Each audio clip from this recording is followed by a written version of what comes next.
Bienvenidos a Onda Felicidad, un podcast sobre salud, enfermedad celíaca, dietas sin gluten y restauración, dirigido por servidora Lorena Pérez. Soy periodista especializada en información en salud, técnico especialista en seguridad alimentaria, celíaca y co-creadora de Felicidad, un entorno digital sobre celiaquía que suma ya 4 premios a la labor de divulgación. Onda Felicidad es nuestro podcast y en cada episodio hablaremos de temas de salud relevantes de la mano de grandes protagonistas. Muy atentos, que lo mejor está por escuchar. ¡Empezamos! Muy buenas y bienvenidos a un episodio nuevo de Onda Felicidad, el número 38 ya, vamos camino de los 40 y esto ya no hay quien lo pare y gracias a unos invitados maravillosos y a todos los que cada vez sois más, ¿no? Los que nos estáis escuchando y gracias a vosotros seguimos avanzando. Hoy vamos a hablar de un tema muy importante, del órgano más grande del cuerpo, la piel. Y qué poquito la cuidamos, ¿no? Solo nos acordamos de la piel pues cuando nos da algún problema y entonces vamos al dermatólogo a que nos ayude a superarlo. Y muchos pacientes, no muchos, pero alguno que otro sale del dermatólogo diciendo, pero ¿cómo es posible que el dermatólogo, mirándome la piel, me haya dicho que soy celíaco o que soy celíaca? ¿Cómo me va a diagnosticar el dermatólogo celiaquía? Bueno, pues hoy vamos a hablar de este tema con la mayor experta en dermatitis herpetiforme de nuestro país, la doctora Paloma Borregón. Ella es dermatóloga y aunque trabaja en todos los campos de su especialidad y además lo hace con muchísima pasión, ya os lo digo, que le encanta su trabajo, pues su tesis doctoral fue sobre la dermatitis herpetiforme, que no es otra cosa que la manifestación de la enfermedad celíaca en la piel. No es una afección habitual, no es común y tampoco es fácil de diagnosticar. Como dice Paloma, como dice la doctora Borregón, hay que pensar en ella para verla y para diagnosticarla. Y como ella tiene esta patología muy muy presente, pues diagnostica muchos casos desde la clínica Iván Malagón en Madrid. Y además nos ayuda a todos a entender mucho mejor el mundo de la piel y de la enfermedad celíaca a través de sus redes sociales, a través sobre todo de su Instagram. Es muy activa en Instagram y nos regala de vez en cuando algunos directos chulísimos. Hablamos hoy con ella de las manifestaciones en la piel de la enfermedad celíaca, hablamos de la dermatitis herpetiforme, de psoriasis y también en general de celiaquía y también de otros muchos temas porque sabe un montón de muchas cosas.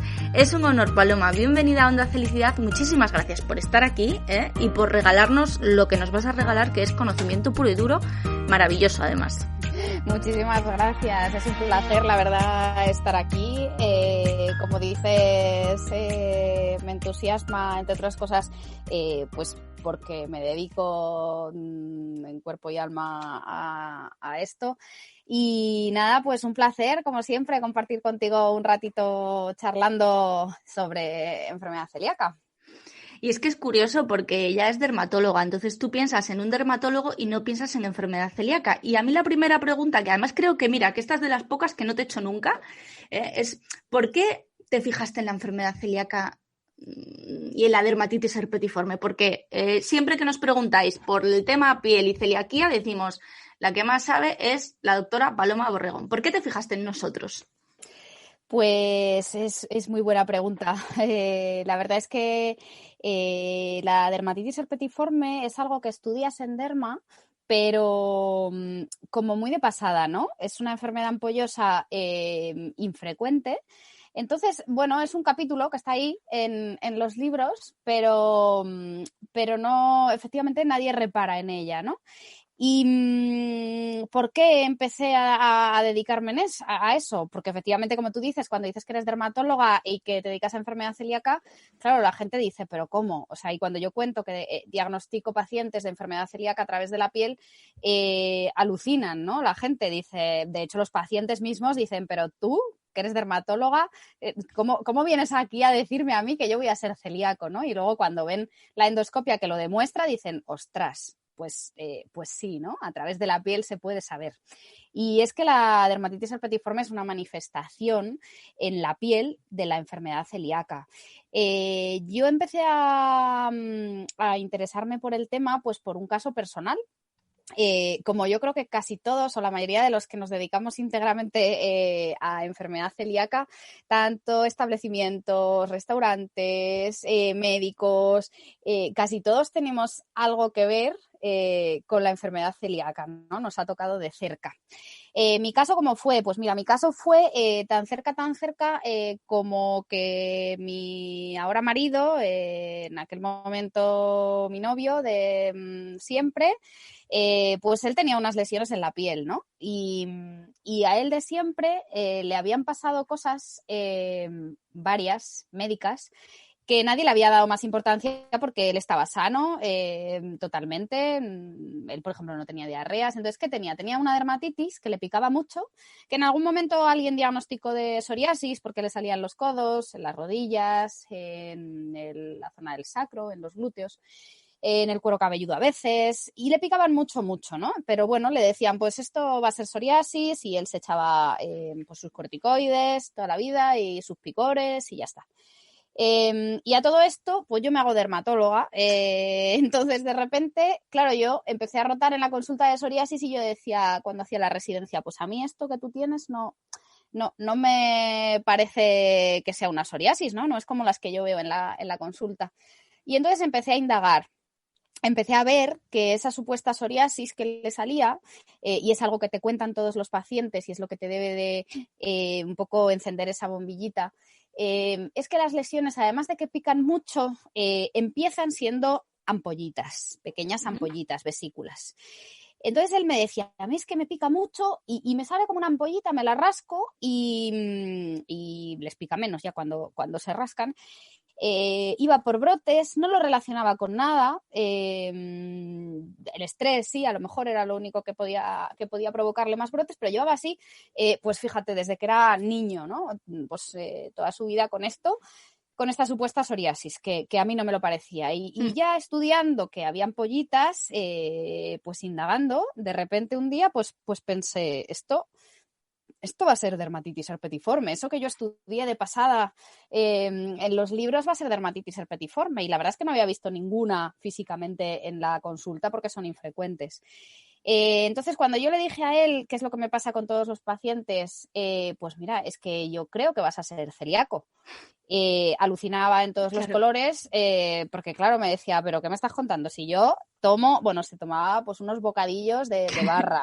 Él no es el típico paciente que la gente cree que es celíaco, que no crece desde niño, que tal, mide 1,90 y pico, o sea, me decía, pero si yo he crecido normal, si yo como, bebo cerveza, tomo pasta, tomo bocadillos, ¿cómo voy a ser celíaco? No lo quería ver, que es lo que le pasa a todos los pacientes. Claro. De repente, pues al final lo convencí para hacerse una endoscopia y vamos, le pedí anticuerpos. Los anticuerpos de enfermedad celíaca eran súper elevados, todos, pero aún así no lo tenía claro, así que a veces lo que hacemos es pedir esa endoscopia de confirmación y efectivamente en la endoscopia había atrofia vellositaria severa, a pesar de no tener esos supuestos y más conocidos síntomas de enfermedad celíaca, ¿no? De diarreas, dolores abdominales, todo esto él no lo tenía, pero que si de repente tuvo sentido. Pues tuvo sentido todas esas cosillas médicas que le pasaban, como te digo, desde que era pequeño, que nadie las había puesto juntas, que por eso siempre hablamos del puzzle, ¿no? De la enfermedad celíaca, lo llamo yo, porque a él desde pequeño le pasaban cosas. ¿Qué cosas le pasaban? Pues las típicas que les pasan a los celíacos, que son que tenía anemia ferropénica, o sea, siempre le salía el hierro bajo, entonces, bueno, pues le daban hierro y ya está, ¿no? Pues bueno, pues tienes anemia, pues toma hierro. Había tomado hierro muchísimas veces en su vida. Claro. Por otro lado, de pequeño también le pasaba que tenía alteraciones en el esmalte dental, se le caían trocitos de muelas y le tenían que poner fundas, bueno, pues tenía ahí problemillas con los dientes y el dentista le decía, bueno, pues no pasa nada porque estás sano, pues esto pasa a veces, no tiene importancia. Más cosas que le pasaban, que yo imagínate, yo estudiaba medicina y a mí mi novio me contaba que le pasaban todas estas cosas y yo decía, pues joder, pues a mí, esto pues tampoco es tan normal, ¿no? Pero como nadie le veía nada malo, le subían las transaminasas, ¿no? Y me decía, ¿no? Pues él pues no bebía alcohol, tal, y yo decía, ¿y por qué subir a las transaminasas? Pero claro, luego le hacían eco de el hígado, tal, y estaba todo estupendo y perfecto, pero le subían las transaminasas pues de siempre, ¿no? Pero efectivamente, como estaba bien, pues nadie le había dado importancia a eso. De vez en cuando sí le daba alguna diarrea, pero no nada muy exagerado, sí, ¿no? O sea, pues sí, de vez en cuando le daban diarreas y dolor de tripa y tal, pero nada exagerado. Entonces, de repente, cuando esa dermatitis ya le pusimos nombre y vimos que era una dermatitis herpetiforme y que el paciente era celíaco, de repente te cuadran todas esas piezas del puzzle porque dices, anda, pues claro, es que la anemia es porque no absorbía el hierro. Por eso desde pequeño ha estado con episodios de anemia. Anda, pues es que claro, las transaminasas es algo típico también en pacientes celíacos que suban las transaminasas, así como las alteraciones del esmalte dental, tanto que pueda haber manchitas como que se descascarillen los dientes, pues efectivamente todo te encaja y llegas a ese diagnóstico, ¿no? Que por un lado te altera mucho la vida, ¿no? Él me decía, la verdad es que si no te hubiera conocido, pues yo seguiría con mis picores, rascándome, porque esa es una de las cosas más desesperantes de la dermatitis herpetiforme, que es que te condiciona mucho la vida porque te pica. Entonces, bueno, pues su calidad de vida cambió en cuanto a que ya sabes que dejar el gluten es pues bastante complicado y te modifica mucho la vida, pero él reconoce que, claro, que la calidad de vida sin picores, sin anemia, o sea, sin todo eso que le pasaba, que consideraba que era normal, pues de repente le ha merecido la pena, ¿no? Entonces, el otro día me decía, es que si en algún momento, imagínate, gracias a que has llegado a mi vida, ¿no? Porque imagínate que en algún momento no estuviéramos juntos, pues a mí siempre me hubiera merecido la pena conocerte porque realmente has sido la que me ha diagnosticado. Totalmente. Y el caso es que, porque me estoy enrollando, por resumir, cuando yo de repente diagnostiqué a este primer paciente, pues de repente en la consulta, en el día a día, empecé a ver dermatitis herpetiformes. Entonces yo dije, ¿qué pasa aquí? Porque yo antes no veía ninguna. Y de repente ahora llegan algunos pacientes que para ser una enfermedad rara, al final acabo diagnosticándolos de celiaquía. Porque vienen todos a mí o qué pasa, es que mis compañeros no les llegan y en realidad es porque yo siempre digo que buscar una aguja en un pajar es muy difícil, pero si sabes cómo buscarla y sabes lo que estás buscando es más fácil, ¿no? Entonces la dermatitis herpetiforme, igual que la enfermedad celíaca, que es pues multiorgánica, es una enfermedad en la que si tú no piensas en ella es difícil que la encuentres. Porque vas a pensar antes en otras cosas más frecuentes. En el caso de la piel, vas a pensar más frecuentemente pues por ejemplo, en una psoriasis, efectivamente. En el caso de la tripa, pues a lo mejor en un colon irritable. En la infertilidad, por ejemplo, otro de los síntomas asociados, pues vas a pensar en otras causas antes que en la enfermedad celíaca. En la anemia, pues sí, sobre todo pasa mucho en las mujeres que les dicen, bueno, pues será por las reglas abundantes.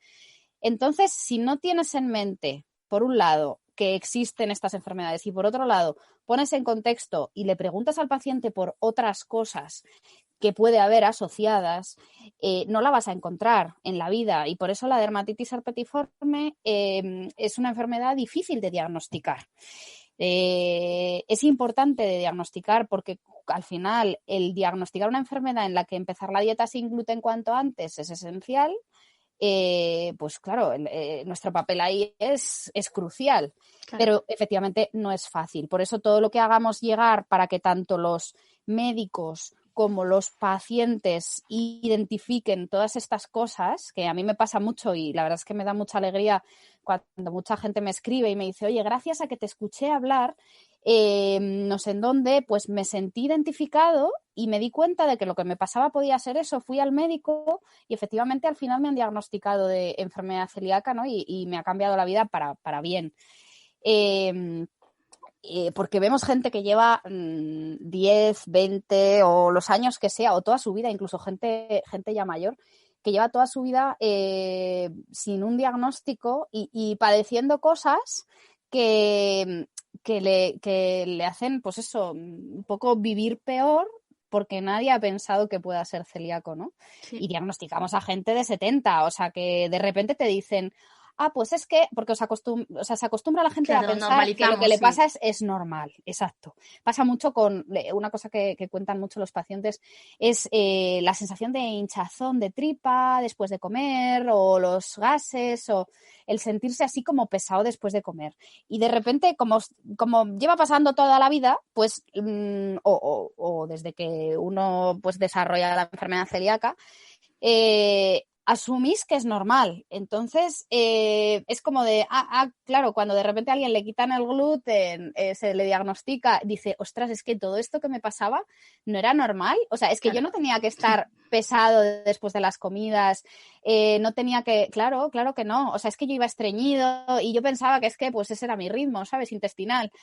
Pues no, todo eso que pasa no debería de pasar, no es lo normal, pero es difícil a veces diagnosticar. Como yo siempre digo, no es que sea fácil y ya te digo que yo antes seguro que veía un montón de dermatitis herpetiforme y se me pasaban también.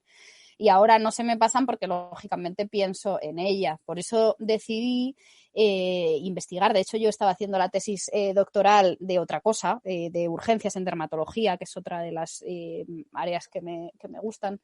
Y de repente al empezar a estudiar esto, a investigar y a ver cada vez más pacientes, decidí cambiar el motivo de mi tesis doctoral y dedicarla a dermatitis herpetiforme y a ver su relación o cómo se manifiesta la enfermedad celíaca.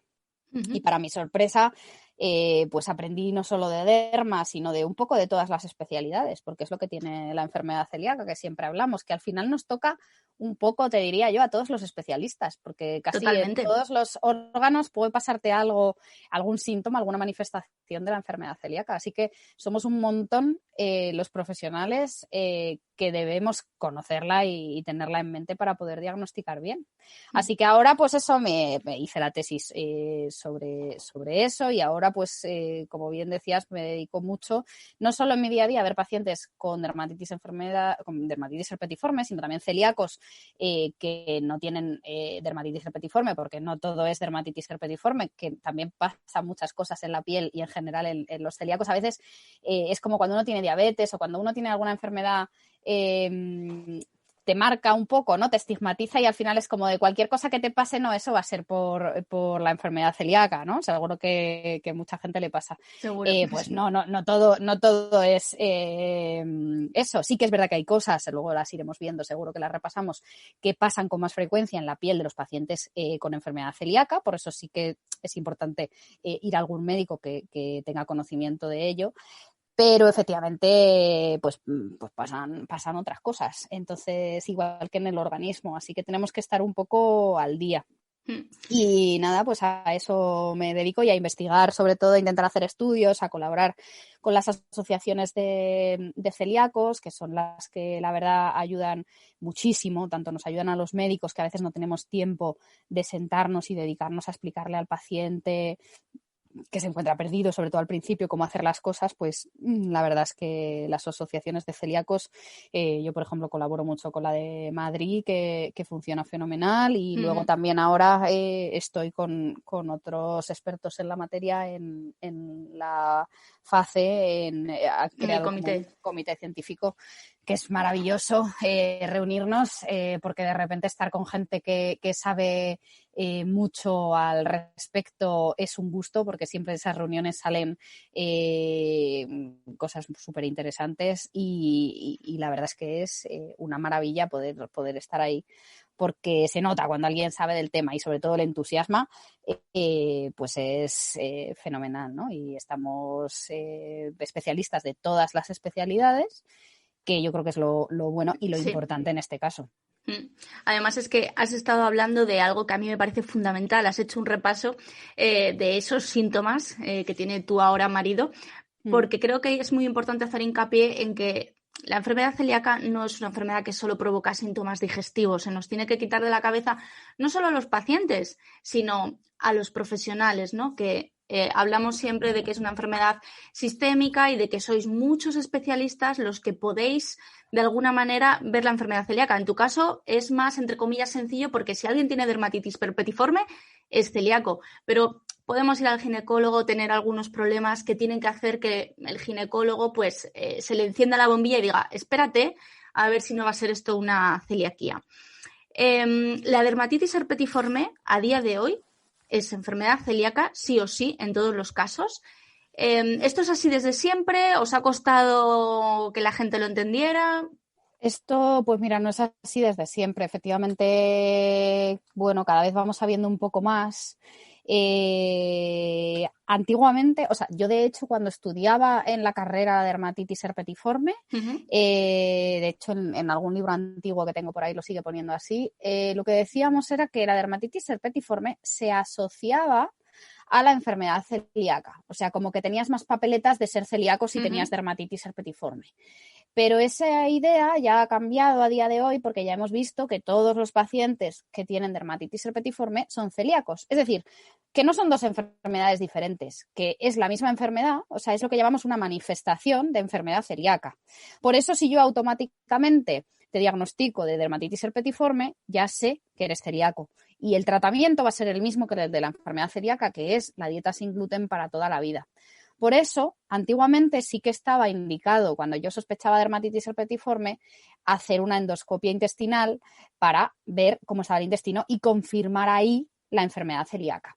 Pero a día de hoy basta con que el dermatólogo te diagnostique con una biopsia de la piel la dermatitis herpetiforme, que ya no sería necesario hacer una endoscopia para saber que el paciente es celíaco.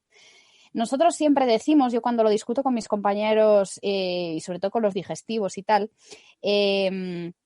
yo en concreto suelo preferir sí hacer una endoscopia intestinal, porque me encuentro muchísimos pacientes que, como el caso que te he contado, pues como mi marido, que reniegan un poco, ¿no?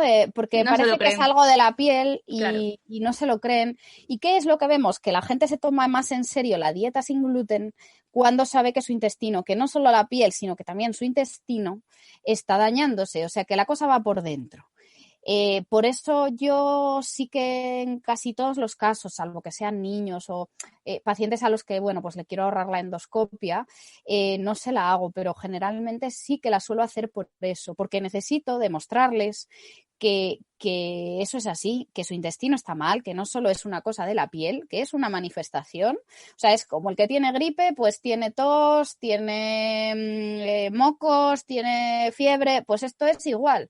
Claro. Entonces, yo sé que eres celíaco, pero a veces te lo tengo que demostrar, porque sí que está demostrado que, de hecho, es uno de los resultados de la tesis, que la gente que más se salta la dieta sin gluten son los pacientes que no tienen síntomas intestinales. Claro. Y ese es un problema, porque de hecho solo un porcentaje muy bajo de pacientes con enfermedad celíaca tiene síntomas digestivos.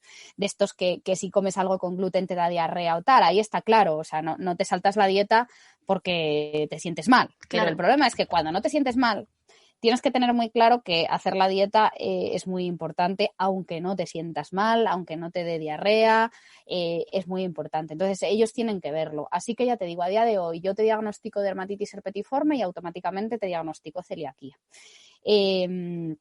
Pero, pues eso es recomendable. También es recomendable ver cómo está el intestino previamente. Claro. Porque sí es cierto que viendo que ya hay atrofia intestinal severa, pues ahí nosotros tenemos mucha información, porque ya sabemos que es un paciente pues que llevará tiempo haciendo un daño intestinal. Así que el diagnóstico, como ves, pues es crucial y es una de las manifestaciones. Como bien decías, hay que pensarlo no solo pues en el caso de la infertilidad, por ejemplo, pues ya ya está o debería estar en todos los protocolos de estudio del paciente que busca hijos desde hace tiempo y no se embaraza. Entonces, normalmente en los protocolos de estudio, en la consulta de fertilidad, ya se pide serologías, ya se busca enfermedad celíaca por sistema, igual que en los protocolos de anemia. Alguien que lleva con anemia, yo es una de las primeras preguntas que le hago al paciente. La anemia es uno de los síntomas, bueno, no es uno, es el síntoma más frecuente, la anemia ferropénica, o sea, la falta de hierro, es el síntoma más frecuente de los pacientes con enfermedad celíaca, tanto con dermatitis como sin dermatitis. O sea, casi todos los pacientes en algún momento de su vida cuentan haber tenido falta de hierro, incluso pues varias veces y haberse tomado hierro, etcétera, etcétera. Así que es uno de los, ya te digo, casi hasta el 70% de los pacientes han tenido falta de hierro en algún momento de la vida. Entonces, también está incluido en los protocolos de paciente con anemia. No es como antes que no se pensaba en ello, ¿no? Pues ahora, anemia hay que pensarlo, que lógicamente pues te cuadra más cuando se van sumando papeletas. Esas piezas, ¿no? Del puzzle que tú describes siempre muy bien. Exacto. hay que ir preguntando al paciente, porque a veces no te lo cuenta porque ni el propio paciente lo asocia, ¿no? El tema de los dientes, por ejemplo, pues el paciente no lo asocia. El tema de los dientes no es antiguamente se pensaba que era por falta de calcio, pero porque no se absorbía, pero a día de hoy sabemos que es también por algún mecanismo autoinmune, o sea, también parece que son anticuerpos los que llegan y se van como cargando un poco el esmalte dental y producen manchitas o que se caigan trocitos de muela.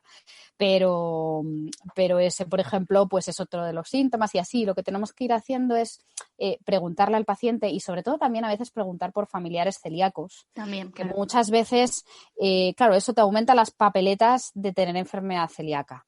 Lo que pasa que en muchos casos pues no hay nadie. Por ejemplo, en el caso de mi marido no tenía nadie absolutamente en la familia que fuera celíaco y pues hay mutaciones y uno puede de repente ser celíaco, ¿no? Luego iremos a eso, si uno es portador o si uno es porque unos sí desarrollan la enfermedad y otros no, o en qué momento se desarrolla, eso es lo que no sabemos. Pero el tener familiares, no solo padre, madre, hermano, hermana, o sea, familias de primer grado, sino que también familiares un poquito más lejanos. De hecho, vemos que es más frecuente incluso. Esto no hay ningún estudio reglado. O sea, yo eso sí que en mi tesis, por ejemplo, que incluía muchos pacientes, se ve, pero efectivamente harían falta más estudios para determinarlo, pero que es más frecuente los familiares de segundo y tercer grado, es decir, primos segundos, o sea que no solo hay que preguntar, que antiguamente en los protocolos solo se preguntaba por padre, madre y hermanos, pues ahora hay que seguir saltando, ¿no? Entonces yo ya siempre pregunto, ¿algún primo, alguien en la familia, en general, alguien en la familia? Porque ya sabes que la base genética pues es muy importante. Cuando un paciente llega a la consulta de derma con picor, con lesiones, ¿cómo se distingue, por ejemplo, cómo se diferencia, ¿no? de una psoriasis? ¿Cuáles son las características físicas que tiene la dermatitis herpetiforme? Que nos comentabas que además no es muy habitual.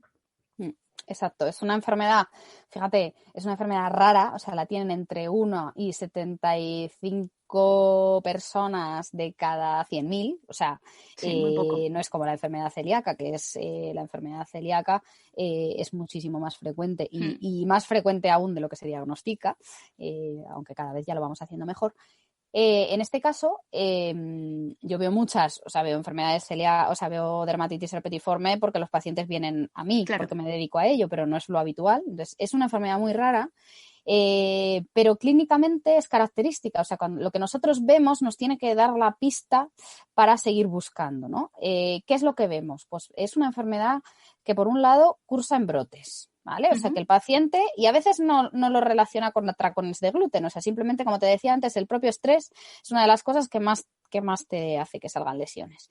Entonces, algo de la piel que cursa en brotes, que pica muchísimo y que sale en zonas de extensión que llamamos nosotros, que son las zonas que más rozan a diario, que son los codos por detrás, ¿vale? Lo que sale por delante del codo en el hueco eso suele ser más tipo dermatitis atópica y otras enfermedades, pero los codos por detrás, las rodillas, ¿vale? Las rodillas por delante. El sacro y, bueno, los glúteos, que es donde pues, nos sentamos sobre ellos, el cuero cabelludo, que también nos apoyamos. Y tiene un fenómeno que se llama fenómeno de Koebner, que lo tienen muchas enfermedades de la piel, que implica que las zonas de mayor roce es donde salen más lesiones y eso lo vemos con mucha frecuencia también en otras enfermedades, como por ejemplo en la psoriasis, que sale en las mismas zonas. Lo que vemos es que los pacientes, por ejemplo, en épocas de estudio, cuando están más tiempo sentados y más hincando los codos, que decimos, ¿no? Cuando están rozando los codos con la mesa, les salen más lesiones en esas zonas que más nos rozan a diario. Y en ese sentido, pues las lesiones son simétricas y bilaterales, o sea, nos suele salir en los dos codos, en las dos rodillas, etcétera.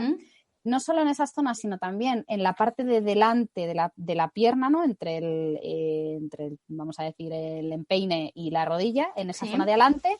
Y luego, una de las zonas más frecuentes, además de los codos, en los antebrazos, ¿vale? Esa zona es súper típica. Entonces, yo cuando algún paciente me viene a ver si lo que tiene es enfermedad celíaca y dermatitis herpetiforme, pero nunca le han salido lesiones ni en codos ni en antebrazos, casi descarto el diagnóstico, porque al menos en mi tesis, por ejemplo, el 100% de los pacientes en alguno de los brotes había tenido lesiones en los codos. Son el sitio más frecuente, como te digo.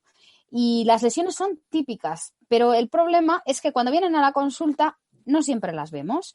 Por eso, claro, a mí me ayudaba porque el estar 24 horas con un paciente me hacía ver lo que había debajo de eso que se ve en la consulta. Cuando normalmente el paciente viene a la consulta, no vemos esa lesión típica, que es lo que clasifica a la dermatitis herpetiforme en el grupo de las enfermedades ampollosas. No vemos esa ampolla. Salen pequeñas ampollitas agrupadas en zonas, en las zonas que os he dicho antes. El problema es que como pican tanto, el paciente se las rasca. Y lo que vemos ya son prácticamente pues costritas, heridas. Claro. Por eso una de las enfermedades con las que se confunde es con la psoriasis, en la que hay placas en esas zonas, porque no es fácil de diagnosticar. Hay que preguntarle al paciente qué ha tenido debajo de esa costra. Porque como les pica tanto, ya os digo, que yo siempre digo que es una de las cosas que creo que más pica y desespera junto con la sarna, que es de las cosas que vemos en la piel, ya te digo que de las que más pica. Y el paciente se rasca porque cuando se rasca libera la tensión de la ampolla y siente alivio, ¿no? A veces, a mí al principio pues me parecían exagerados, pero realmente cuando te lo cuentan todos te das cuenta que es verdad, que te dicen, no, es que ya cuando me escuece ya no me pica, ¿no? Como de me hago sangre pero me alivia. Joder. Y tú dices, ¿pero cómo? ¿Cómo es esto? ¿Qué me estás contando? ¡Qué bruto! Pues no, porque la mayoría de los pacientes te cuentan eso, ¿no? Cuando rompes la ampolla se libera la tensión. Y normalmente ya, claro, no sienten ese picor tan desesperante. Tanto que a muchos les afecta su calidad de vida porque al final no puedes ir a trabajar porque te estás todo el día rascando. Jolín. Entonces es bastante desespera. O sea, sobre todo el picor, aparte que cabrea, la gente se pone en mal humor. Ya te digo, la calidad de vida de las enfermedades que pican pues es mala porque te afecta en tu día a día, ¿no? Y claro, cuando llegan a la consulta, pues lo que vemos es esas heridas, costras, se llaman excoriaciones, que son las heridas por rascado, y eso lo hace más difícil, porque no vemos la ampollita o la vesiculita típica. De hecho, lo que da nombre a la enfermedad, ¿no? La dermatitis herpetiforme, se llama así porque no porque tenga nada que ver con el virus del herpes, sino porque tiene forma como el herpes. En el herpes, nosotros siempre por definición lo que decimos es que son vesículas agrupadas sobre una base eritematosa, o sea, vesículas, pequeñas ampollitas agrupadas sobre una zona roja.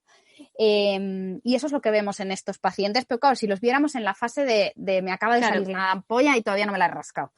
El problema es ese, que cuando vienen a la consulta, punto número 1, a veces no siempre coincide con el brote, y cuando tú tienes consulta, pues no justo en ese momento está el brote más florido. Entonces tú le tienes que contar a tu dermatólogo, eso pasa más en el Sistema Nacional de Salud, en la Seguridad Social, porque tú tienes cita pues cuando te dan la cita. Claro, sí. Entonces, cuando llegas, pues a veces no tienes. Entonces tú le cuentas al dermatólogo, pues a mí me sale una cosa que pica, que en los codos, en la rodilla, no sé qué tal. Pues claro, por papeletas, lo más probable es que sea psoriasis.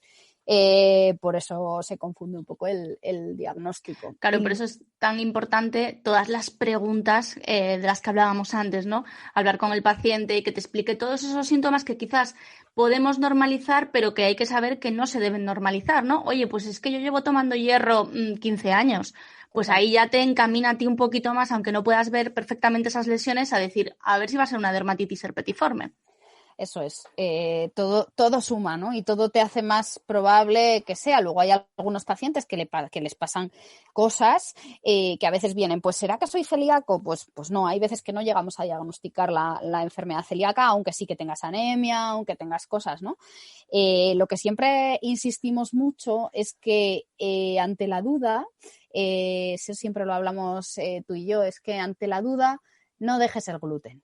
Si tienes que esperar a la cita en la Seguridad Social, la esperas, pero no dejes el gluten. Y me pasa incluso que yo a veces me mosqueo con algunos profesionales sanitarios que directamente dicen, bueno, pues deja el gluten, a ver qué tal te va. No, pues deja el gluten, a ver qué tal te va, no. Porque entonces me estás dificultando que te haga bien el diagnóstico. Y ostras, es que dejar el gluten no es como el que deja, no sé, o sea, es que dejar el gluten es difícil.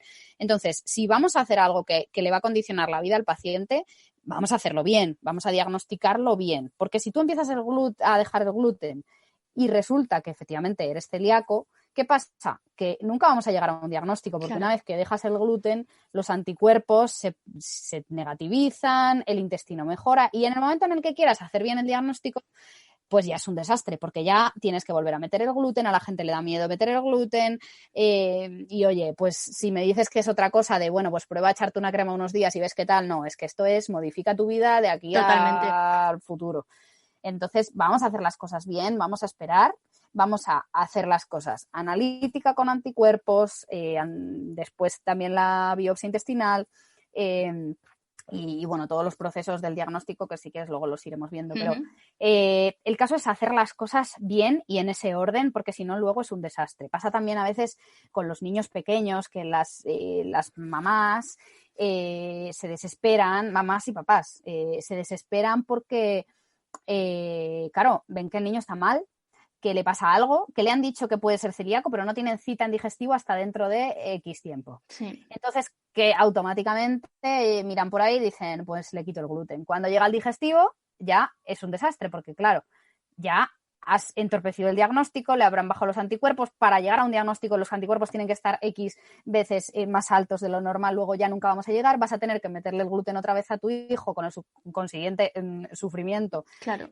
O sea, es todo como súper complicado. Entonces, es difícil, pero hay que hacerlo bien y hay que tener paciencia y no desesperarte. Luego, otra de las cosas, por ejemplo, en los niños, porque hemos hablado de síntomas, por ejemplo, pues eso, en mayores, infertilidad, anemia, tal. Pero en niños, por ejemplo, pues mira, casualidades de la vida, mi sobrina también es celíaca. O sea, al final, y no mi sobrina de por parte de mi marido, que sería lo lógico. Genéticamente lógico, no, sino mi sobrina de mi hermano. O sea, que me viene por todos los lados. Mi sobrina, a mi descendencia tiene muchas papeletas, como decir. Sí. Pues mi sobrina de mi hermano, pues lo típico en los niños, antiguamente se diagnosticaban a los niños que tenían, que no crecían bien, que tenían muchas diarreas, con la tripa hinchada, como con muchos gases y tal. Pero a día de hoy ya sabemos que eso no es lo único que produce la celiaquía, ¿no? Entonces, si vemos un paciente así, pues que no crece, que tiene diarrea y tal, yo siempre digo que diagnosticarlo es fácil. O sea, es que lo diagnostica hasta cualquier ciudadano de a pie, ¿no? Que no hace falta ser médico para saber que eso puede ser celíaco.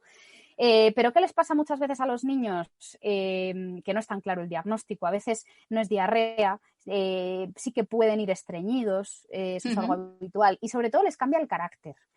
Mi sobrina de repente con 1 año y medio empezó a estar como triste y como más cariñosa, o sea, más cariñosa en el sentido que no quería jugar, solo quería estar sí, mimosa. contigo. Sí, como que algo y decíamos, oye, esta niña, pobre, ¿sabes? Que le está cambiando el carácter, ¿sabes? Pobrecita, ¿no? Que sosa nos ha salido la niña, pero porque además era muy pequeña.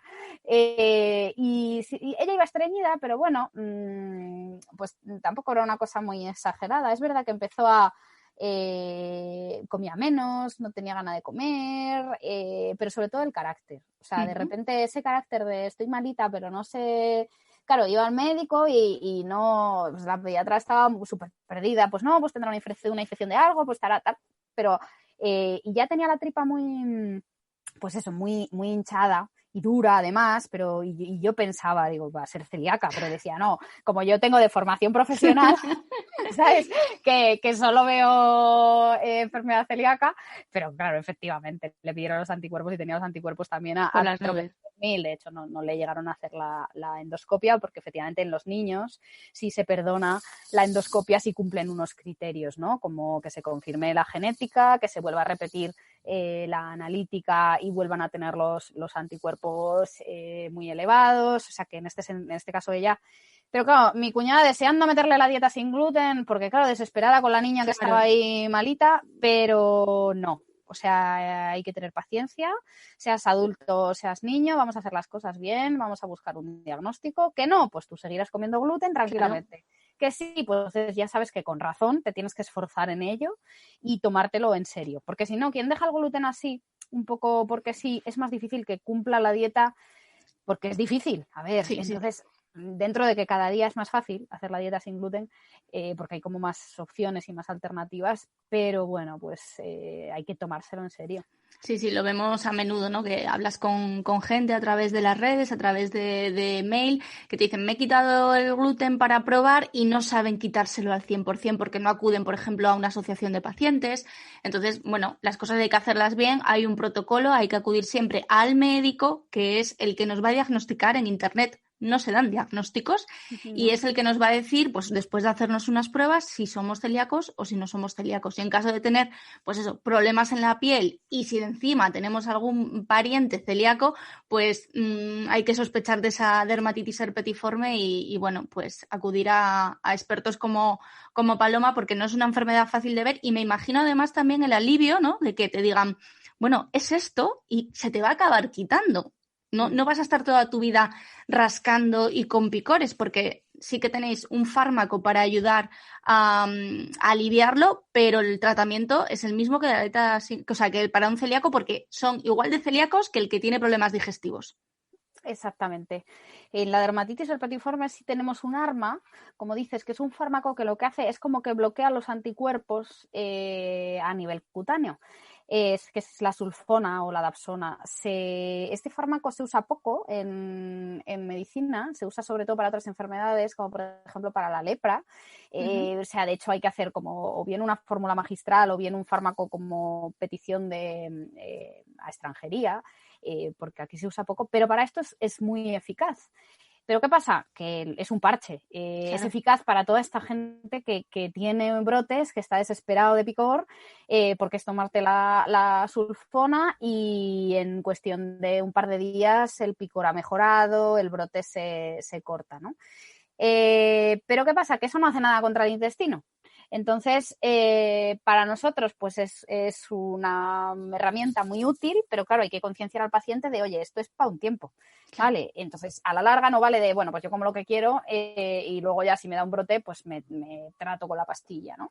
En la enfermedad celíaca no hay ninguna pastilla así, solo es pues dejar el gluten y ya está. Pero el tema es que, y es lo que hay que insistir a la gente que se le da un diagnóstico de dermatitis herpetiforme, es que tienen que tener un poco de paciencia. ¿Por qué? Porque la dieta sin gluten te va a quitar los brotes para el resto de la vida. O sea, si tú haces la dieta sin gluten bien, no volverás a tener esos brotes, pero tarda. ¿Por qué? Porque hay anticuerpos por ahí circulando bastante tiempo. Entonces, no sabemos cuánto tiempo, porque de hecho muchas veces la gente te dice, ¿y si de repente me salto la dieta o hago una transgresión y como gluten, cuánto tiempo me van a durar los anticuerpos que se generen, ¿no?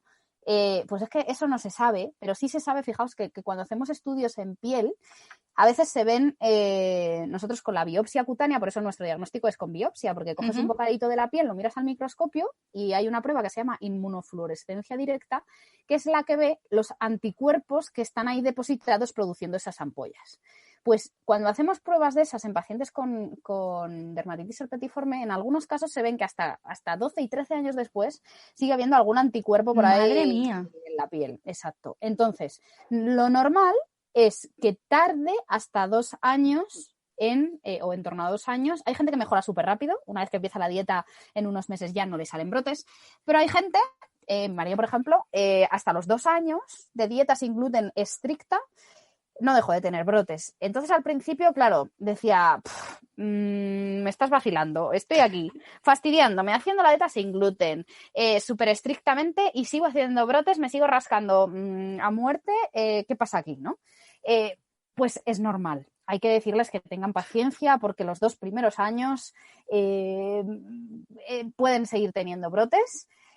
Ahí ya sí, cuando uno empieza a asociarlo al gluten, sí que se puede dar cuenta que si consume más gluten va a tener más brotes. Pero me refiero a 2 años desde dieta sin gluten estricta. Pero para ese tiempo, ¿qué hacemos? Pues en vez de tenerlos desesperados con el picor, tenemos esta herramienta que es la sulfona, que lo que vamos a hacer es cortarle los brotes. Pero no me vale ya voy a tomar sulfona pues para toda la vida, entre otras cosas porque es un fármaco fuerte que también tiene sus inconvenientes y que el cuerpo puede reaccionar a él. Antes de dar sulfona, yo tengo que hacerle una analítica a los pacientes para corroborar que tienen bien una enzima que se llama glucosa 6-fosfato deshidrogenasa, que es la que hace que se metabolice este fármaco, porque hay gente que genéticamente la tiene baja, entonces no va a eliminar este fármaco del cuerpo y es un riesgo porque puede producir reacciones severas. Entonces, si tú tienes bien esa enzima que metaboliza esto, lo puedes tomar, pero luego es un fármaco que hay que controlar porque en algunas personas puede producir algún tipo de anemia y que se destruyan los glóbulos rojos. Entonces, no es un fármaco de ala, me voy a tomar un paracetamol, ¿vale?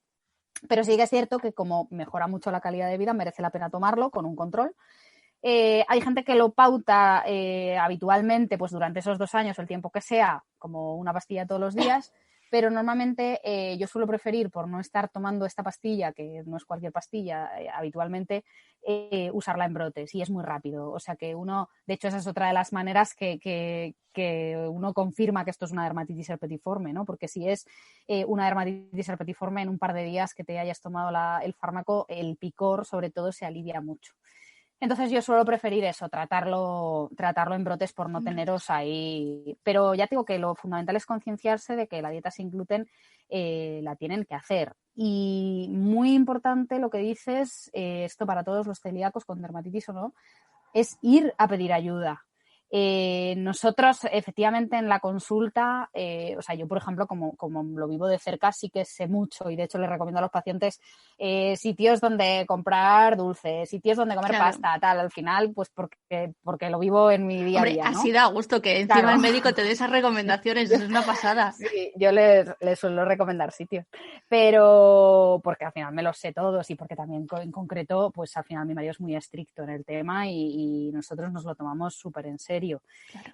Yo, por ejemplo, en casa no tomo gluten, pero porque no es fácil cocinar para los dos. Claro. En casa yo sí como gluten. Normalmente la gente se cree que yo soy celíaca, porque como siempre subo cosas sin gluten, pero no, yo me solidarizo siempre que puedo y siempre que puedo como sin gluten, pero no porque sea mejor comer sin gluten, que esa es otra cuestión. Sí. No es que guay es comer sin gluten, que voy a hacer la dieta del gluten, me voy a quitar el gluten porque me voy a sentir mejor, porque no, o sea, el gluten hay que tomarlo y si no tienes ningún problema, no hay que dejar el gluten.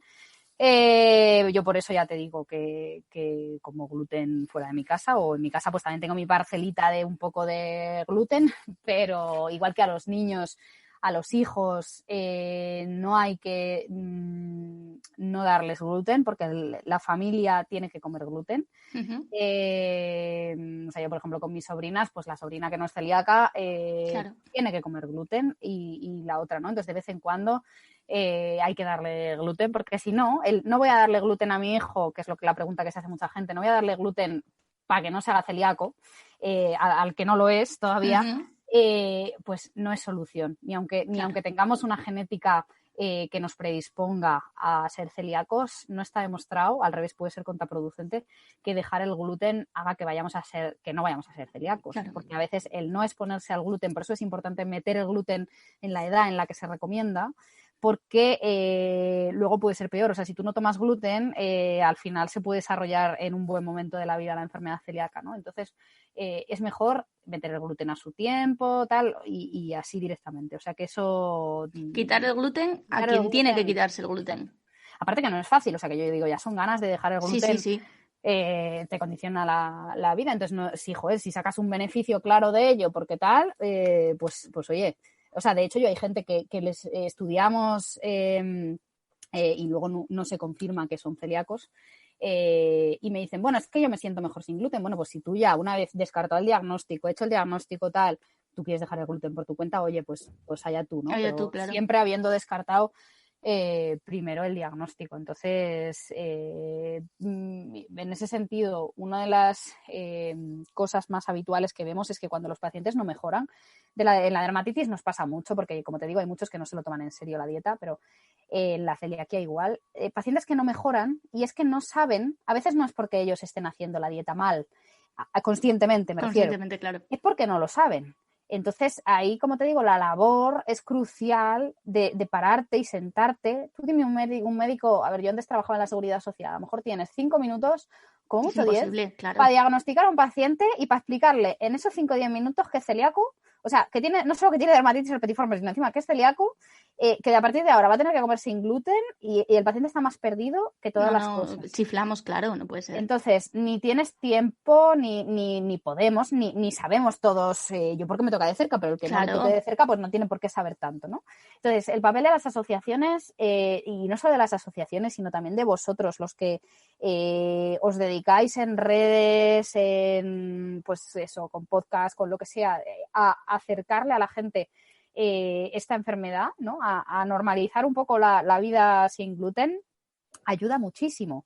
O sea, nosotros que viajamos a países fuera de España donde a veces no es tan fácil, miramos foros, incluso a veces contactamos con así influencers celíacos de la zona para que nos ayuden a saber, oye, pues mira, dónde se come con seguridad, dónde tal, y la verdad es que es una gran ayuda, porque no solo las asociaciones, sino la labor que hacen los propios celíacos que ayudan a los demás, a mí es crucial. Y uno de lo que más vemos es, ya te digo, que todavía no estoy bien porque no estoy haciendo bien la dieta, ¿no? Les pedimos analíticas con anticuerpos y vemos que todavía tienen anticuerpos y te dicen, pero si yo lo hago todo bien, y luego ya te sientas y dices, venga, vamos a ver qué haces en tu día a día. Pues mira, yo a lo mejor meto el pan en el tostador, en el mismo del resto de la familia. Pues mira, ya lo estás haciendo mal.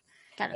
Pero claro, tienes que tener un poco esa revisión, ¿no? Y para eso están efectivamente las asociaciones, para ayudar y sobre todo para enseñarte a cómo cocinar. O sea, yo me acuerdo las primeras veces que nosotros intentábamos hacer pan, porque el pan es una de las cosas que yo creo que se nota más, el pan sin gluten es difícil, al menos el que compras por ahí es difícil conseguirlo parecido.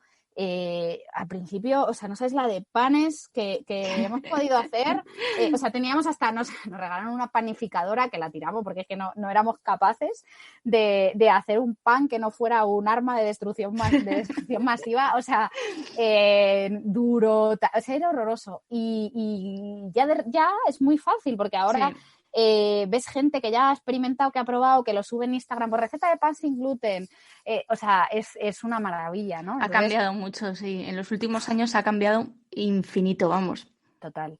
Y todos los restaurantes, a nosotros nos han llegado a preguntar en algún restaurante al decir que éramos celíacos, que teníamos que comer sin gluten, etcétera, si le podían echar sal a la carne. Y yo ya decía, mira, cuando ya te preguntan algo así en un restaurante, dices, mal, me voy de aquí, pero rápido.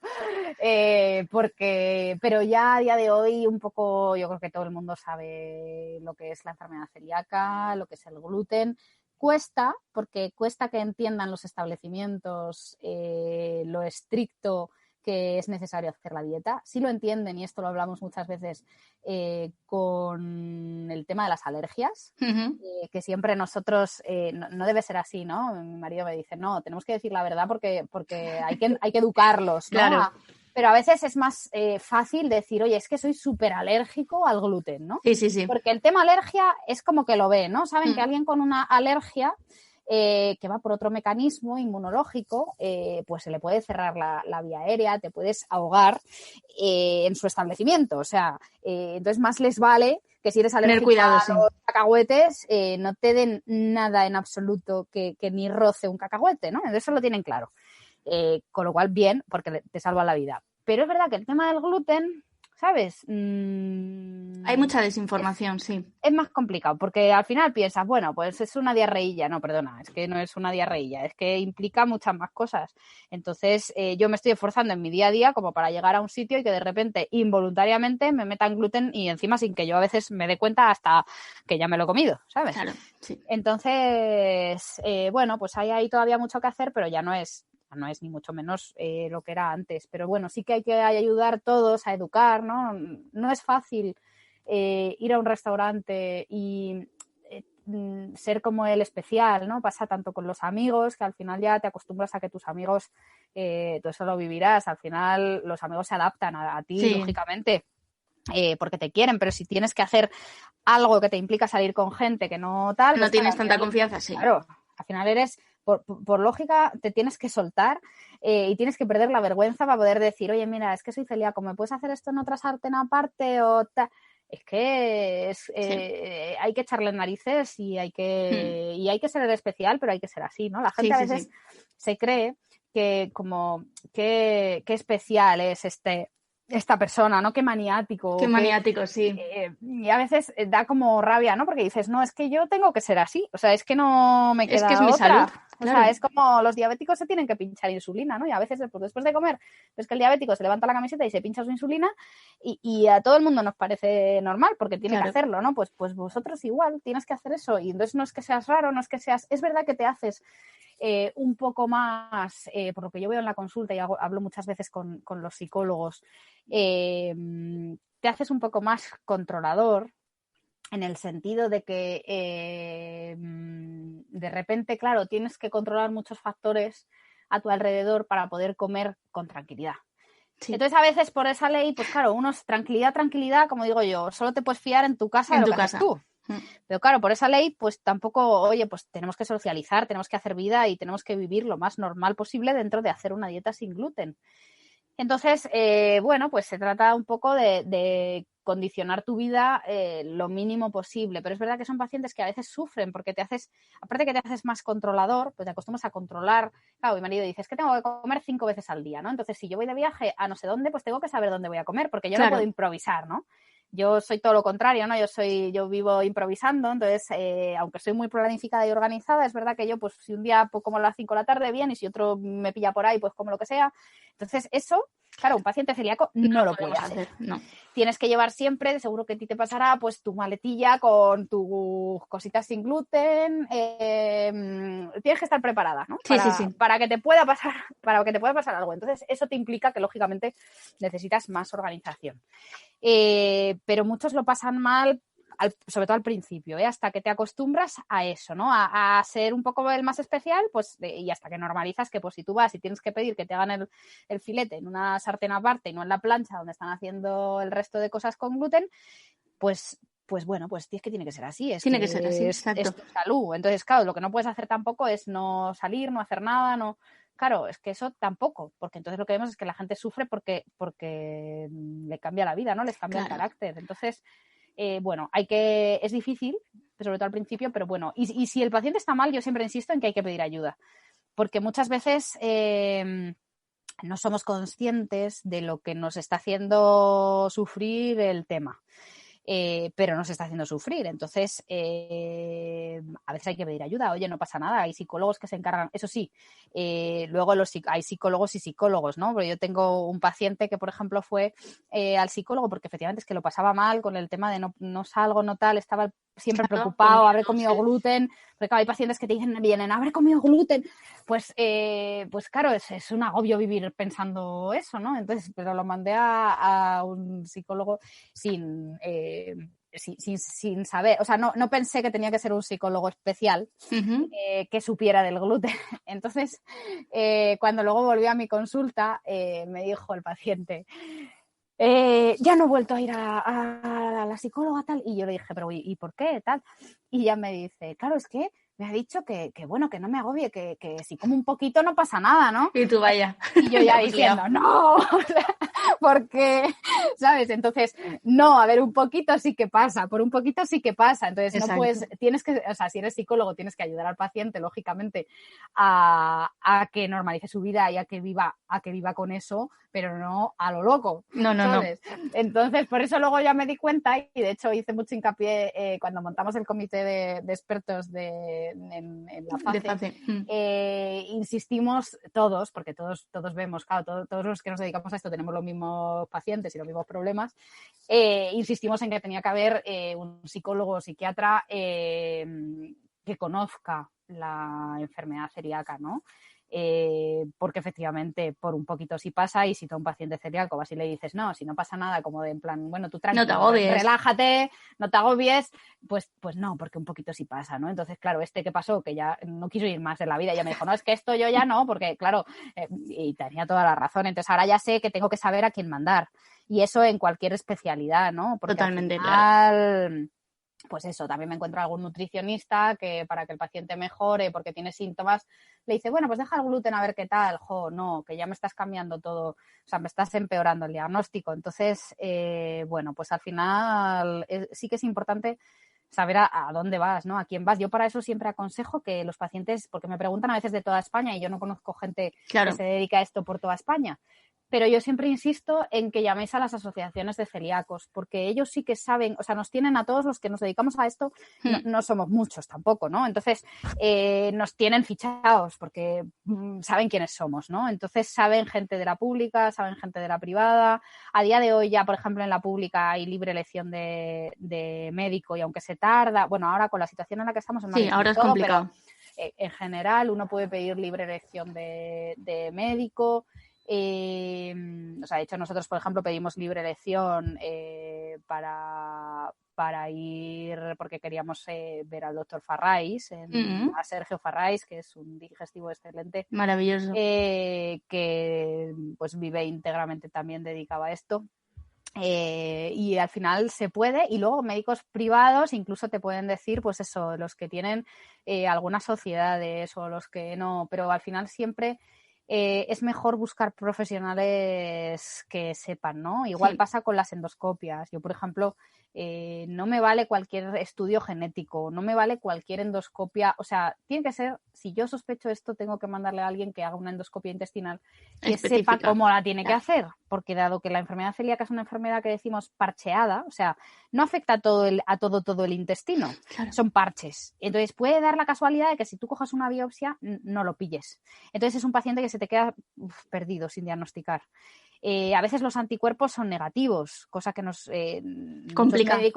Muchos médicos a día de hoy todavía piensan que si los anticuerpos son negativos, adiós, no, ya no eres celíaco, no, porque es que los anticuerpos no le suben a todo el mundo. Y si no te suben, pues nos vamos a la endoscopia. Si en la endoscopia no la haces bien, pues no vas a diagnosticar. Entonces hay que coger varias muestras del bulboduodenal, o sea, hay unas normas tanto para coger la endoscopia, o sea, las biopsias, como para luego el estudio anatomopatológico, porque luego tienen que cumplir unos criterios, ¿no? Entonces hay varios grados en la clasificación de Mars, que se llama, que es donde nosotros vemos la atrofia, hay varios grados. Entonces tienes que estudiar los linfocitos que están alterados por cada célula del intestino. O sea, son muchos valores, ¿no? Entonces hay que hacerlo bien. Y en la genética pasa exactamente lo mismo. Cualquier estudio genético no me vale. Antiguamente solamente se estudiaba el HLA-DQ, se llama, o sea, esa es como la predisposición genética. Solo se miraban el 2 y el 8, ¿no? Son como varios tipos. Se miraban el 2 y el 8 y si no los tenías completos, cada uno de estos se forma, está formado por dos alelos que se llaman. Entonces, DQ2 son 2 alelos específicos y DQ8 son 2, que son la genética más habitual que tiene el paciente celíaco, ¿no? DQ2 sobre todo y a veces DQ8. Entonces, que no quiere decir que si los tienes, vayas a ser celíaco. O sea, lo que quiere decir es que tú ya has nacido con X papeletas. Si no los tienes, pues yo te puedo decir con bastante certeza que no vas a ser celíaco. ¿Pero qué pasa? Que cada vez vamos sabiendo más de la enfermedad celíaca. Entonces ya no me vale con saber si, por ejemplo, eres DQ2 negativo o DQ8 negativo. No me basta con que me digas eso. Necesito saber más. Necesito saber esos dos cuáles son. Porque ahora ya sabemos que con medio DQ2, por ejemplo, puedes ser celíaco. Claro. Incluso hay algunos pacientes que se escapan del DQ2 y DQ8, que tienen DQ5, DQ6, que tienen parte de los alelos que son comunes y que pueden ser celíacos. Entonces, no es tan fácil. No me vale que vayas a cualquier lado, me traigas una genética que me diga genética celíaca negativa, DQ2 negativo, DQ8 negativo. No. Necesito que me digas, yo siempre pongo especificar los alelos. O sea, necesito saber más qué tienes ahí. Entonces, como te digo, cada vez ya se sabe más, pero a mí me ha pasado de tener que de algún hospital, tener que yo escribirles o sea, hacerles un escrito aportando información sobre la genética del medio de Q2, de Q tal, porque no lo sabían. Entonces el paciente venía y decirme, no, es que me dicen qué tal. Y entonces yo escribirles al centro y mandarles los artículos, la evidencia científica de, oye, mira, por esto necesito que me deis eso, ¿no? Y luego me han dado las gracias y me han dicho, pues muchas gracias, no lo sabíamos, a partir de ahora vamos a incluirlo en nuestros estudios genéticos. Pues, pero bueno, así evoluciona la ciencia, ¿no? Al final pues poco a poco y con ayuda de todos vamos mejorando y cada vez diagnosticamos mejor. O sea que... Sí, pero es realmente complicado y lo que tú dices, necesitamos que los profesionales estén totalmente actualizados. Y claro, es muy difícil que un digestivo esté actualizado. Quien dice un digestivo, todo. dice un internista, dice un ginecólogo, lo que sea. No puede estar actualizado de todo, en todas las enfermedades al día totalmente. Entonces, bueno, pues buscar quién es el experto en este hospital, en enfermedad celíaca o en dermatitis herpetiforme y tratar de eso, de acudir a él porque es el que va a tener toda la información y va a saber cómo pedirnos esos estudios completos, porque a veces nos han llegado biopsias donde directamente te ponía que el resultado no era concluyente porque no se había recogido suficiente muestra. Pues claro, eso no sirve para nada. eso No... sí, es un rollo porque te implica hacer otra vez. Exacto. Hacer otra endoscopia, otra tal. Y eso, por ejemplo, a mí me pasa mucho también con las biopsias de piel. Porque las biopsias de piel, como te digo, no vale con hacer una biopsia normal. La biopsia normal, que es coger un bocadito de la piel, lo mira al microscopio y ve qué es lo que pasa en las capas de células, probablemente ahí sí veríamos alguna ampolla si la pillamos, pero a veces no. Necesitamos esa prueba que no la tienen en todos sitios y que hay que hacerla bien y saberla cómo hacer, que se llama inmunofluorescencia directa. ¿Qué pasa? Que esa prueba no va en formol, sino que va en suero, se coge de otra manera, no se coge de la ampolla, sino de la zona de alrededor. Y lo que busca esa prueba son los anticuerpos. Si yo solo hago una biopsia normal, una anatomía patológica para mirarlo al microscopio, es probable que se me escape, no la voy a ver. Entonces necesito hacer esa... yo no puedo descartar una enfermedad celíaca. A mí me vienen pacientes y me dicen, no, es que ya me miraron y esto no es. Y entonces veo la biopsia y lo único que le han hecho es una biopsia normal con anatomía patológica, que lo único que ve es una cosa que es muy frecuente en cualquier enfermedad, que se llama dermatitis perivascular, tal, o sea, que no me dice nada, ¿no? Entonces le digo, no, pero ¿y la inmuno? Ah, pues es que eso no me lo hicieron. Pues entonces, ¿cómo lo sabemos? Pues entonces hay que hacer una inmuno.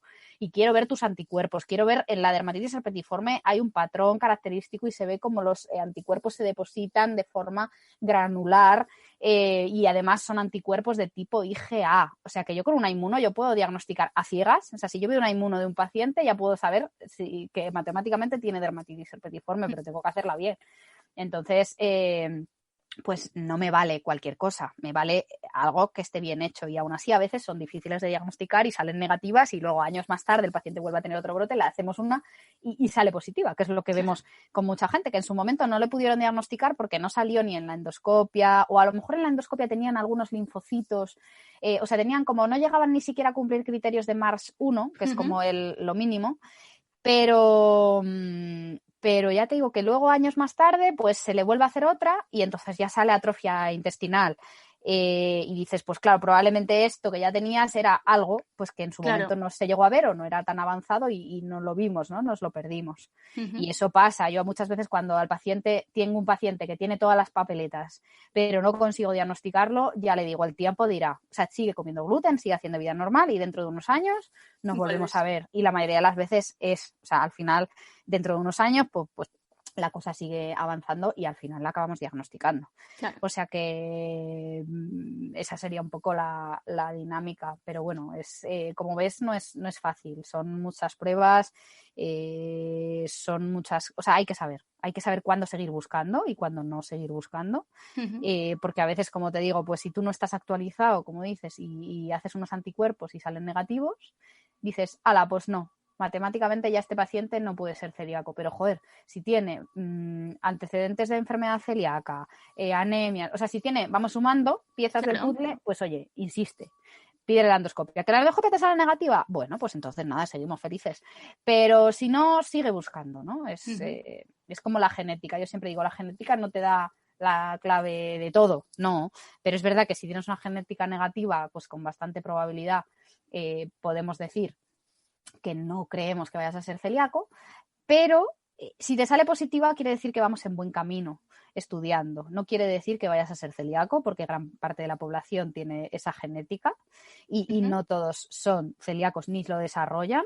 Y como por desgracia no sabemos qué hace que se desarrolle, claro, eso es a lo que tendríamos que llegar para poder prevenirlo, pero como eso no lo sabemos, pues claro, no podemos hacer nada. Tú solo sabes que tienes predisposición, que dentro de unos años pues habrá que repetir las pruebas y ya está. Es como los familiares de los pacientes celíacos, siempre les hacemos que se hagan de estudio, Ujú. por un lado de anticuerpos. Y por otro lado, pues hay muchos que dicen, pues me voy a hacer la genética, ¿no? Entonces, claro, una genética positiva no dice que seas celíaco ni que vayas a serlo. Claro. Quiere decir que si algún día tienes síntomas y tienes un hijo celíaco, pues oye, te estudiaremos porque a lo mejor lo has desarrollado. Pero no tiene por qué, entonces tampoco hay que preocuparse ni decir voy a dejar el gluten para no desarrollarla. No, para nada, hay que hacer vida absolutamente normal. Exacto. Vamos, o sea, ya te digo que eso no es, aquí no hay que prevenir. Hay Exacto, y seguir que, siempre las pautas del profesional, que es el profesional actualizado es el que nos va a decir, oye, pues mira, en este momento no, los resultados no son compatibles con celiaquía, pues lo que tú dices, ¿no? Ya veremos dentro de unos años, habrá que hacer un seguimiento quizás o lo que sea, pero bueno, siempre hacer caso de lo que nos dice el profesional, que es a lo que se dedica y que es el que tiene que ayudarnos en este sentido. Paloma, para terminar ya, no solo hay dermatitis herpetiforme en la piel del celíaco, sabemos que hay otras enfermedades que no significan que el paciente sea celíaco, pero que son más habituales o existe más relación, ¿no? Otras enfermedades de la piel que se pueden dar también en personas celíacas. ¿Cuáles son las principales? Pues mira, como bien dices, pueden tener otras cosas. No todo se debe a la enfermedad celíaca, ni todo es dermatitis herpetiforme. Yo lo que me encuentro con más frecuencia son enfermedades generales autoinmunes de la piel que se asocian, pero que no es que sean por el gluten, ni van a mejorar cuando dejemos el gluten, ¿vale? Es como, por ejemplo, pues el que se asocia con más frecuencia la enfermedad del tiroides autoinmune, la enfermedad, pues la diabetes, todas las enfermedades autoinmunes, es decir, por anticuerpos que van contra nuestro propio cuerpo, se asocian, porque yo siempre explico, así para que todo el mundo lo entienda, que es como nuestros anticuerpos, o sea, nuestras propias defensas están como, son más sensibles, más reactivas, ¿no? Están como más revolucionados. Entonces, es más probable que vayan contra tu intestino, como es en el caso de la enfermedad celíaca o la piel, en el caso de la dermatitis herpetiforme, y que tengas algún otro despistado que se vaya contra tu tiroides y te haga una tiroiditis, o que se vaya contra el páncreas y entonces te haga una diabetes y tal. O sea, el caso es que se asocian, o sea, que a veces tienes más riesgo, podemos decir, de tener otra enfermedad autoinmune. Que no implica que si tú dejas el gluten, igual que si al dejar el gluten disminuye el riesgo de tener una cosa maligna, que es como un linfoma intestinal, o sea, de que malignicen esos linfocitos, esas células de defensa que tenemos ahí en el intestino cabreadas, si tú no les das de comer, vamos a decir, si no las alimentas, pues se van a relajar y no van a malignizar. Claro. Pero no está demostrado que dejar el gluten te mejore el resto de enfermedades autoinmunes. El caso es que de la piel, pues también hay enfermedades autoinmunes que, claro, pues las vemos con más frecuencia en los pacientes celíacos, como pueden ser, por ejemplo, el vitíligo, que son estas manchas blancas, que son anticuerpos que van contra la melanina, contra los melanocitos, ¿no?, de la piel. Entonces, pues atacan el color, entonces te salen manchas blancas en la piel. Por otro lado, la alopecia areata, que es una enfermedad también porque los anticuerpos se despistan y se van contra el folículo del pelo, entonces se nos cae el pelo, o bien de la cabeza, o a veces es incluso universal, que se llama, que es que no tenemos pelo en ningún sitio del cuerpo.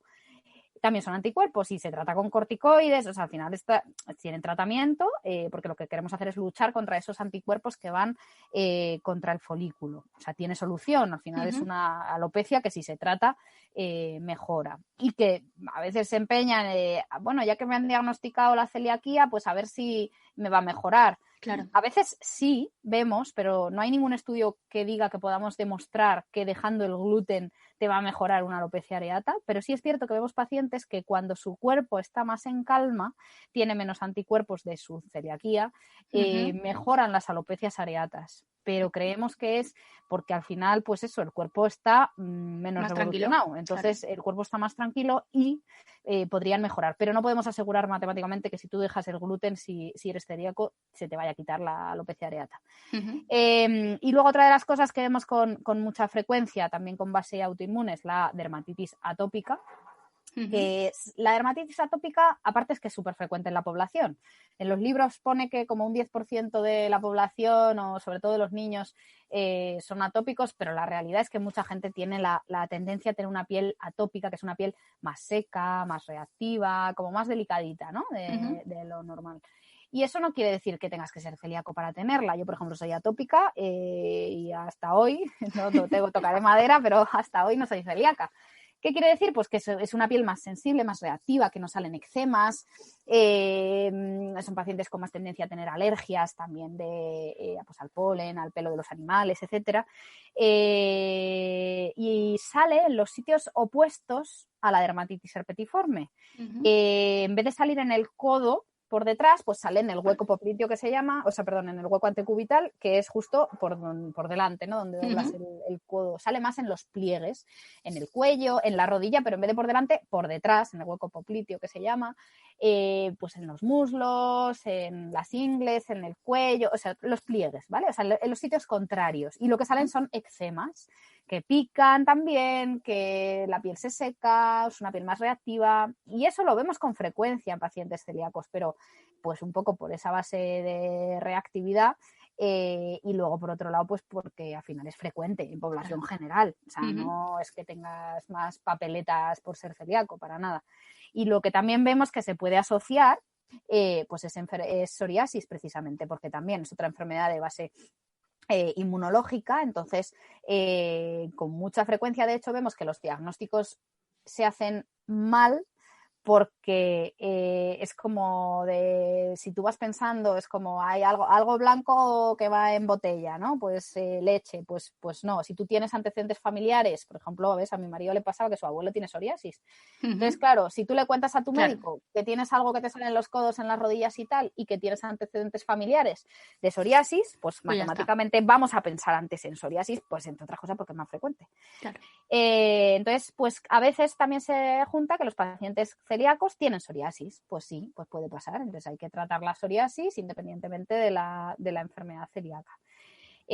Hasta ahí un poco pues las cosas autoinmunes de la piel. Y luego, por otro lado, lo que también vemos con frecuencia en pacientes celíacos es que eso sí que, a ver, les pasa más a los celíacos porque no toman gluten y es que les falta zinc. Y el zinc es súper importante tanto para las uñas como para el pelo. Entonces lo que a veces notan es que se les cae el pelo y que las uñas están frágiles, que son quebradizas y demás. Que esto ya te digo que no hay que ser celíaco para tener el zinc bajo, porque de hecho es algo bastante habitual en la población. Y solo lo solemos pedir, la verdad, el zinc es un elemento que solo lo pedimos, yo creo, los dermatólogos. También los especialistas de celiaquía digestivos también lo piden, porque lo suplementamos si está bajo. Y ya te digo que en población general está bajo, muchas veces pues en los celíacos más, porque la fuente fundamental de zinc es el trigo. Entonces, al no tomar trigo, pues lógicamente no tienes zinc. Entonces se te puede caer más el pelo, romperse las uñas y tal, y merecería la pena ver si está bajo y suplementarlo. O sea, de tomar comprimidos de zinc de vez en cuando y ya está. Pero eso sí lo vemos con más frecuencia en pacientes celíacos y es por eso, ya te digo, que al margen de la dermatitis herpetiforme, de la enfermedad celíaca, pues te pueden pasar muchas cosas. Y ya te digo, el zinc es algo que sí que hay que, si eres celíaco y notas caída de pelo, que el pelo está más frágil, que se rompe y las uñas también, merece la pena pedirle a tu médico que te pida zinc. Y si está bajo, ya te digo, son comprimidos sin gluten, que los hay ya cada vez más, sin gluten, con zinc. Porque también hay otras fuentes de zinc, pero claro, es que el trigo es una de las principales y claro, como no tomáis, pues ese es el tema. Yo eso me lo voy a apuntar porque sí que es verdad que a veces lo noto. Y me estaba pensando yo en los análisis anuales que me hacen para comprobar que está todo ok y no me suena que esté el zinc. Entonces, bueno, para la próxima vez lo pediré porque, bueno, si es interesante verlo en personas celíacas, pues oye, que lo sepan y que nos lo hagan y ya está. Yo me lo suelo pedir, que de hecho me sale bajo. También es verdad que yo como mucho sin gluten, claro. Porque yo en casa, lo que te digo, que yo siempre vamos en casa y cuando salimos, al final, pues tampoco me adapto, ¿no? No es que yo me pegue el festival de gluten delante de él. Entonces, realmente solo como con gluten cuando vas sola, ¿no? Sobre todo porque es es más cómodo porque el tema de, o sea, yo lo entiendo perfectamente, ¿no? La gente no entiende el que te salte una miga de pan que es tan importante, ¿no? Que parece que eres un exagerado o que estás, pues eso, un maniático, y no, es que te salte una miga de pan o un trocito es importante. Es muy importante. Entonces, hay que concienciar un poco a la gente, ¿no? Que todo es importante. Entonces, pues eso, yo por respeto y sobre todo por comodidad, lo hago así, pero ya te digo que yo luego fuera de aquí, pues incluso aquí tengo mi parcelita de mis cosas con gluten y ya está. O sea que... Son cosas que los celíacos agradecemos mucho, ¿no? Cuando vas a un restaurante y resulta que hay un montón de cosas sin gluten y tu pareja se pide algo sin gluten para que tú también lo puedas probar, entonces pruebas lo tuyo y lo suyo, y eso es una maravilla y se agradece muchísimo, pero no todo el mundo efectivamente lo entiende, hay que vivirlo cerca para saber que, bueno, que no es un capricho, que es pura salud, que no somos especialitos ni maniáticos ni tal, sino que, bueno, lo que estamos haciendo es cuidarnos, y ese mensaje tiene que llegar también, pues eso, a los profesionales de la restauración, a nuestro entorno, que a veces es nuestro entorno el que dice, pero si has estado toda la vida comiendo gluten y estás bien, porque aparentemente estás bien, ¿qué te va a pasar porque comas un día más, no? Pues como decías antes, Paloma, por un poquito sí que pasa, y con eso nos vamos a quedar, entre otras muchísimas cosas, que es que eres una enciclopedia con piernecitas, es una maravilla. Me enrollo como las persianas. No me dejas hablar de esto y como... mira, el trabajo más duro de la tesis fue resumir. O sea, tienes, no me acuerdo cuántos minutos eran, pero tienes X minutos para contarle al tribunal todo lo que sabes, ¿no? Que de repente de esto...